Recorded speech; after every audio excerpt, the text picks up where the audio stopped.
Please रुकिए। हमारी अम्मी के ऊपर 498 लगेगी। बहू के ऊपर जुल्म करती है, उसने सताती है। अरे ओ पुष्पा, इसने देख के ना मैंने हमारी सासू माँ नजर आ रही है। बता क्या करूं? निकाल लीजिए मैडम जी गुस्सा। आज इसकी बहू के कारण आपका हाथ साफ होगा मैडम जी। अब देख मैं इसका क्या आड़ करती हूँ मार मार के।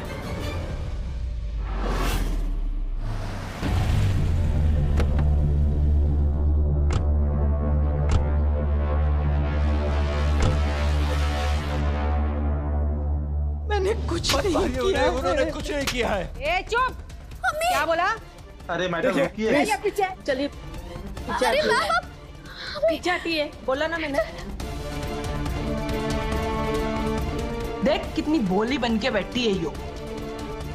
ये चेहरा इतना मासूम सा है। ये मासूम सी शक्ल वाले जितने हो गए ना, ये उतने ही डेंजर हो गए।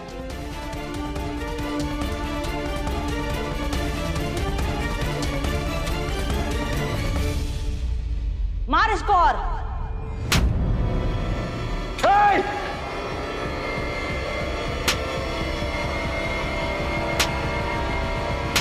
रुक जाइए।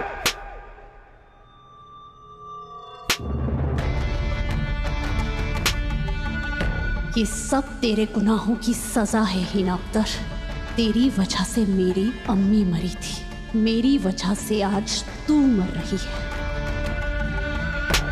मैंने कहा रुक जाइए।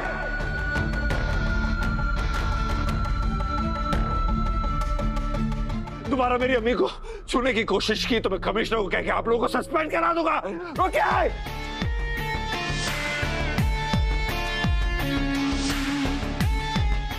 ये दर्द तुम्हें सहना पड़ेगा हैदर। तुम्हें लॉकअप में बंद होते हुए देखकर जी कट गया था, मगर अब मैं बहुत खुश हूँ। जैसे जैसे तुम अपनी माँ पे जुल्म होता हुआ देखोगे, तुम्हें दुआ से और नफरत होती जाएगी, और ये नफरत ही हम दोनों के करीब आने की वजह बनेगी। मेरी अम्मी पे जुल्म मत कीजिए प्लीज। सारी अम्मी जवाब भी तो ना दे रही है। बोल, बहू को मारती पीटती है और उसको जड़ाती बढ़ाती भी है। क्या बक रही हो तुम? ए, आवाज नीचे। एक तो चोरी, ऊपर से सीना चोरी। मैडम ऐसे ना मानेगी ये, इसको बहुत ठूसना पड़ेगा। मैं ऐसे बताती हूँ।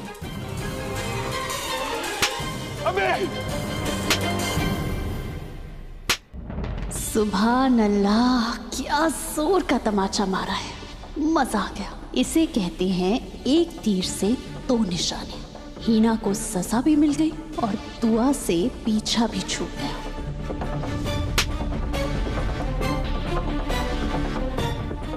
बस मेरा हैदर बड़ा उदास है। हिम्मत रखो मेरे प्यारे शौहर, थोड़ी देर की तकलीफ जिंदगी भर की राहत लाएगी। तुम दुआ से आजाद हो जाओगे, फिर मैं तुम्हें अपने दिल में कैद कर लूंगी। रुक जाइए।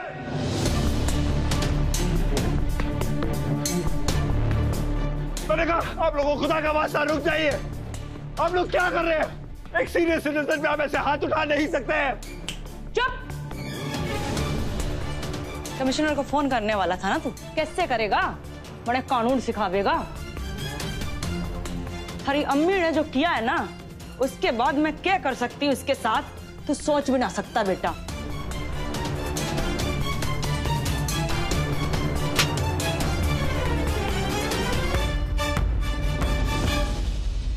चल गजल, अब हैदर के दिल में तेरे लिए जगह बनने का वक्त आ गया है। बस कीजिए आप सब। आपकी हिम्मत कैसे मेरी अम्मी पर हाथ उठाने की? बंद कीजिए उन्हें मारना। छोड़िए, छोड़िए।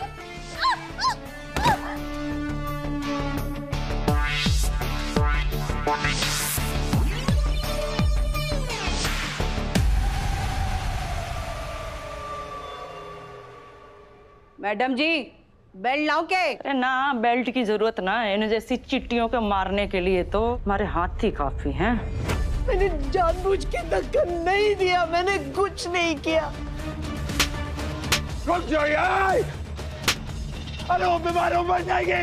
क्या कर रहे हैं आप लोग? गेट खोलिए। या अल्लाह, मैंने कहा गेट खोलिए। देखिए आप लोग। रुहान,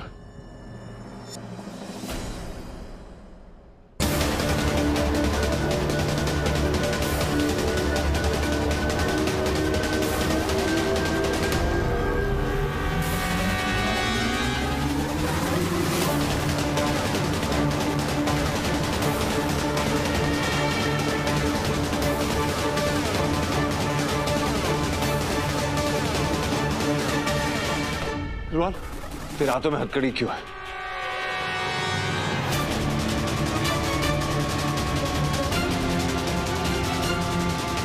क्या हुआ रुहान?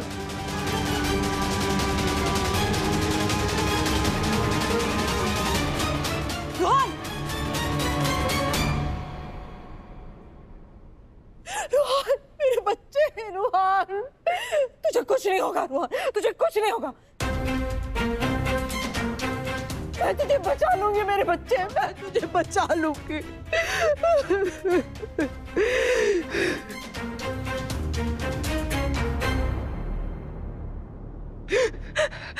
मेरी बात ध्यान से सुन रुहान।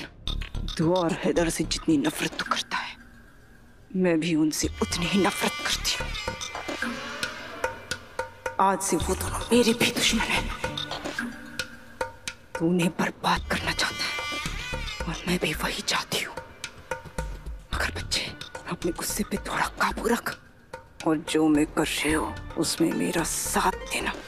मैं जैसा कह रही हूँ वैसा ही करना। मैं सब संभालूंगी, तुझे यहाँ से बचा लूंगी।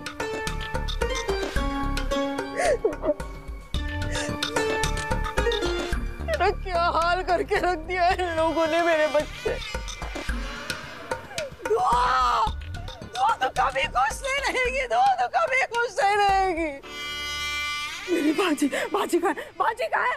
बाजी, बाजी, या अल्लाह! अरे ये क्या हाल कर दिया, मार मार के मेरी बाजी के गाल सुझाती है आपने। या अल्लाह! अरे मेरी बाजी को आज तक अख्तर खानदान ने फूलों में रखा था, आप लोगों ने मेरी बाजी को इतने तमाचे मारे। लालू, हैदर, ये बच्चा कहाँ है? हैदर, या अल्लाह! हैदर, मेरा बच्चा। आज तक तूने बाजी के पैरों में कांटा तक चुभने नहीं दिया और आज तूने मार खाता हुआ देख रहा है। बाजी, मेरी प्यारी बाजी, दुआ ने हमारे खानदान को बर्बाद कर दिया। बाजी, बर्बाद कर दिया, हम बर्बाद हो गए, बर्बाद हो गए। मेरी बद्दुआ है कि उस दुआ को कीड़े पड़ेंगे, कीड़े। मुझे माफ कर दीजिएगा बाजी। मैंने जिंदगी भर आपसे नफरत की, मगर मैंने कभी सोचा नहीं था कि आपको मैं इस हाल में देखूंगी। या अल्लाह, कितनी पत्थर दिल है वो दुआ, कितनी पत्थर दिल है। शाबाश मेरी गुल्लू, सही मौके पर बैटिंग कर रही है। मगर ये लोग रूहान को हथकड़ी पहनाकर क्यों लाए हैं? कहीं इन्हें पिस्तौल के बारे में पता तो नहीं चल गया? हाँ, झूठी हूँ मैं आप लोगों के आगे इंस्पेक्टर साहब। हम बहुत शरीफ लोग हैं इंस्पेक्टर साहब। हम कभी कोर्ट कचहरी नहीं गए, जिंदगी में पुलिस की सूरत नहीं देखी। पूरा दिल्ली जानता है इंस्पेक्टर साहब, हम लोग वैसे नहीं है जैसा आप लोगों को बताया गया है हमारे बारे में। खुदा के लिए मेरे बच्चों और मेरी बाजी को छोड़ दो, इन्होंने कुछ नहीं किया है। तुम्हारे इन पर गलत इल्जाम लगा के इनको फंसाया। ये मेरे बच्चे, मेरी बाजी बेगुनाह है, ये तीनों बेगुनाह है। सरासर गलत।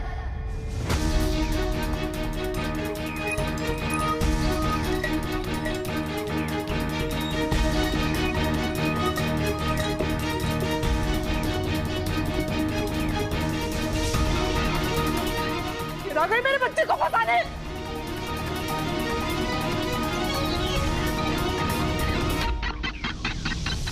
बेगुनाह सिर्फ दो लोग हैं, हैदर और अम्मी।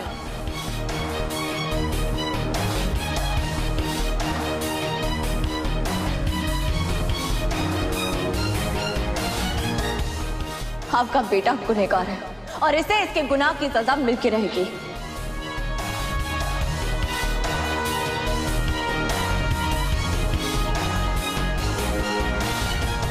झूठी हमदर्दी दिखाना बंद करो दुआ। पहले मुझे और मेरी अम्मी को यहां तक पहुंचा दिया, अब रूहान के पीछे पड़ी हुई हो तुम। आखिर किया क्या है रूहान ने? हैदर, रूहान ने अपनी गंदी जबान से मेरे बच्चे का नाम बदले। कुछ नहीं किया रूहान ने, मेरे बच्चे ने कुछ नहीं किया है। ये दुआ से खामखा फंसा रहे हैं। अरे अपनी बुजुर्ग साथ से ज्यादती करके इसको चैन नहीं मिला, इसका जी नहीं भरा, तो अब मेरे बच्चे के पीछे पड़ी है। इस पर भी झूठा इल्जाम लगा के इसको फंसा दिया, यहाँ तक पहुँचा दिया इस दुआ ने। नहीं है दुआ, आज ना तूने हद पार कर दिए। अरे रिश्ते ना सही, कम से कम इंसानियत का तो भरम रख लेती दुआ। क्यों किया तूने ऐसे मेरी प्यारी बाजी के साथ? मेरी बाजी, क्यों किया तूने दुआ? हैदर, मैंने अम्मी के खिलाफ कोई कंप्लेंट नहीं की।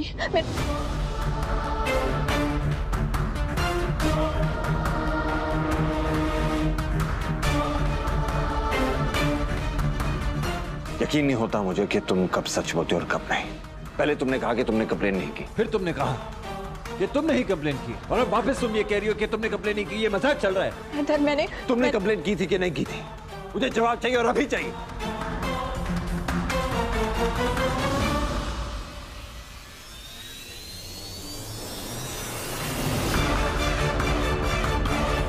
दुआ, तुम तो अपने ही जाल में फंस गई। अब क्या करोगी? मैंने कंप्लेंट की थी, मगर मैं अगर मगर कुछ नहीं दुआ, बस बहुत हो चुका। बात को घुमाना बंद करो, समझी? तुम झूठी हो दुआ।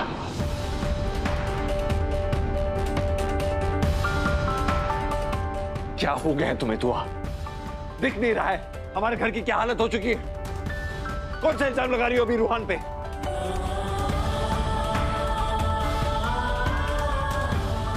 उसे भी जेल भेजना है तुम्हें? मन नहीं भरा तुम्हारा?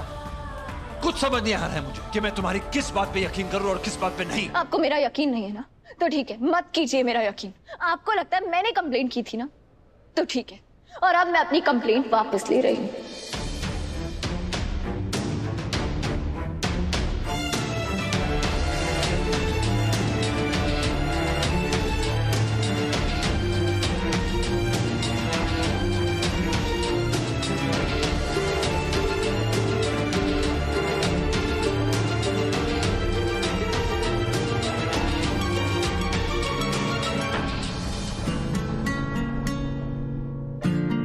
इंस्पेक्टर साहिबा, एक मिनट मेरी बात सुन लीजिए।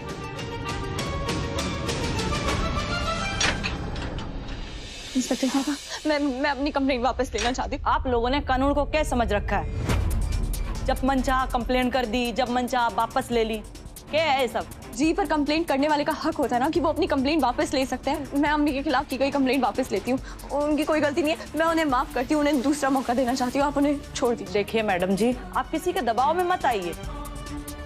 आप कंप्लेंट वापस मत लीजिए। इन दोनों को तो मैं 1 हफ्ते में सुधार दूंगी। देखिए, कुछ ठीक नहीं करना है, किसी को नहीं सुधारना है। ये जरूर किसी की साजिश है।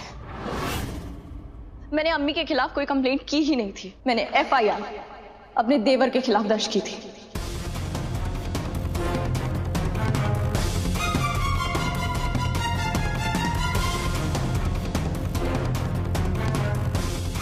जिसके पास एक गैर कानूनी हथियार है, जिससे वो मुझे और मेरे शौहर को मारना चाहता है।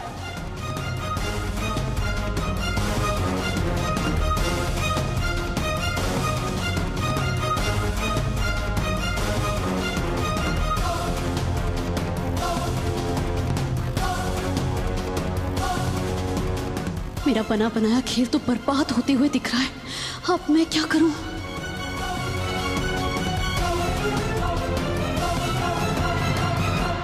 रोहन, दुआ क्या बोल रही है? तुम्हारे पास पिस्तौल कैसे है?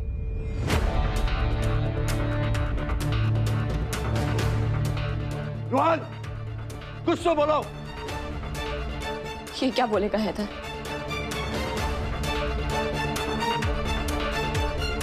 इसके सर पे जो भूत सवार है ना, वो इसे कुछ बोलने नहीं देगा।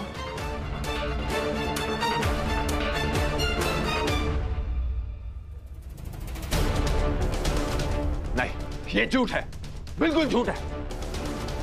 रोहन के पास पिस्तौल कैसे आएगी? तुम झूठ बोल रही हो दुआ। इंस्पेक्टर साहब से पूछिए।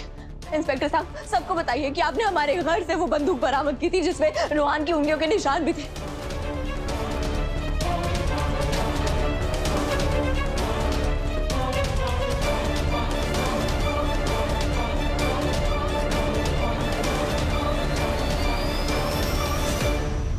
मेरा यकीन नहीं है ना आप लोगों को। पूछिए, बताइए इंस्पेक्टर साहब। ये क्या बात कर रही हो आप? ये कोई पिस्तौल वस्तौल के बारे में मुझे भी नहीं पता।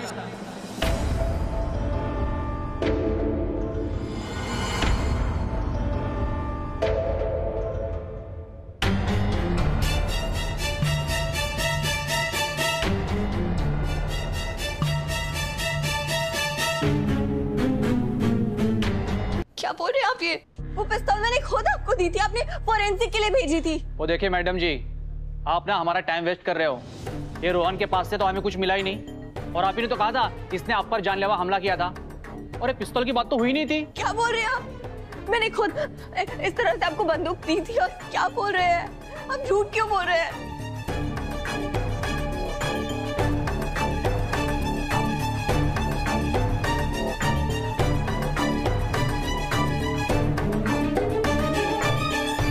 देखिए इंस्पेक्टर साहब, रोहान गुस्से में था, उसने ऐसा कुछ नहीं किया जैसा दुआ ने आपको बताया है। देखिए मैडम जी, गैर कानूनन पिस्तौल बरामद हुई आपके बेटे के पास से, सीरियस चार्जेस है, आपका बेटा बच नहीं पाएगा, लंबा जाएगा, और आप भी घर जाइए। सुनिए, एक मिनट। वो मेरे पास ये कुछ कीमती गहने हैं, आपको और चाहिए तो और मिल जाएंगे। फिलहाल आप इसे रख लीजिए, और इंस्पेक्टर साहब किसी तरह इस बात को रफा दफा कर दीजिए।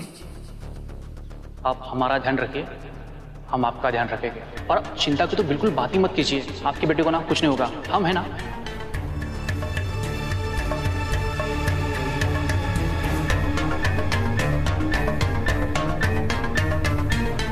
जब तक मैं जिंदा हूँ, तू क्या, तेरी जैसी 1000 भी आ जाए तो मेरे बेटे का कुछ नहीं बिगाड़ सकती।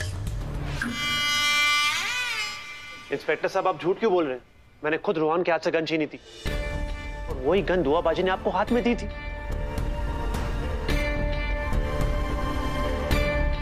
हाफिज सही कह रहा है, इस बात का गवाह मैं भी हूं। अबे ओ चिलगूजो, पुलिस के सामने ज्यादा कलाकारी नहीं, वरना लेने के देने पड़ सकते हैं। और दुआ जी आप, अरे इतनी इज्जत है आपके पति की और आपके खानदान की, ऐसे सबसे झूठ बोलवाना अच्छा लगता है क्या आपको? झूठ बोल रहे हैं आप। क्या वजह है इस बेईमानी की? हाँ, अपना ईमान कितने में बेचा है आपने? दुआ जी, मर्यादे में रहिए आप। ना मैं रिश्वत लेता हूँ और ना किसी को लेने देता हूँ। एक सच्चा और ईमानदार ऑफिसर हूँ मैं। आप एक ईमानदार अफसर नहीं, बल्कि एक बेईमान इंसान है।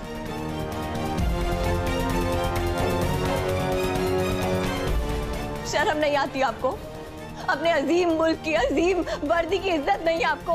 उसके साथ खिलवाड़ कर रहे हैं आप।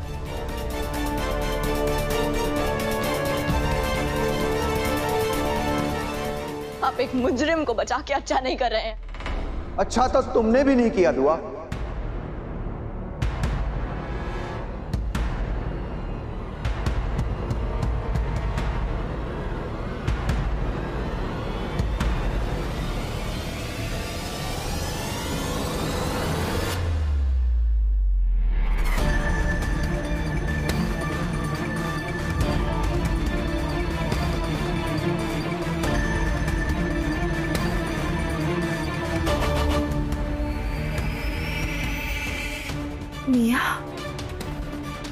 राहत साहब, आप आ गए। राहत साहब, राहत साहब।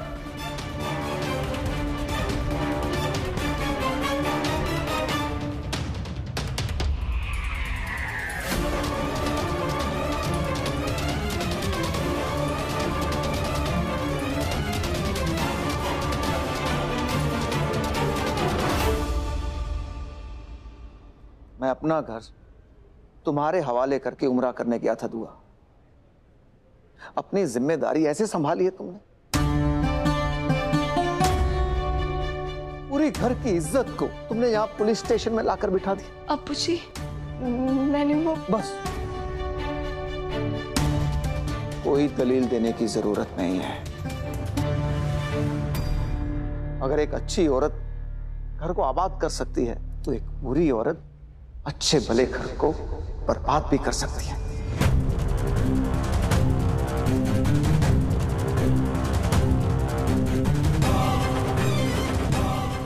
मैं तुम्हें फरिश्ता समझता था दुआ, मगर तुम तो मेरे खानदान की बर्बादी निकली।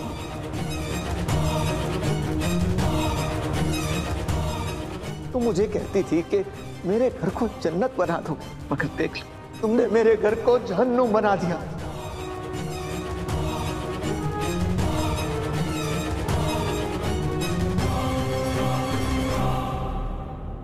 मैंने कुछ गलत नहीं कहा अब्बू जी। मत कहो मुझे अब्बू। अब ना तो तुम मेरी बहू रही और ना ही बेटी।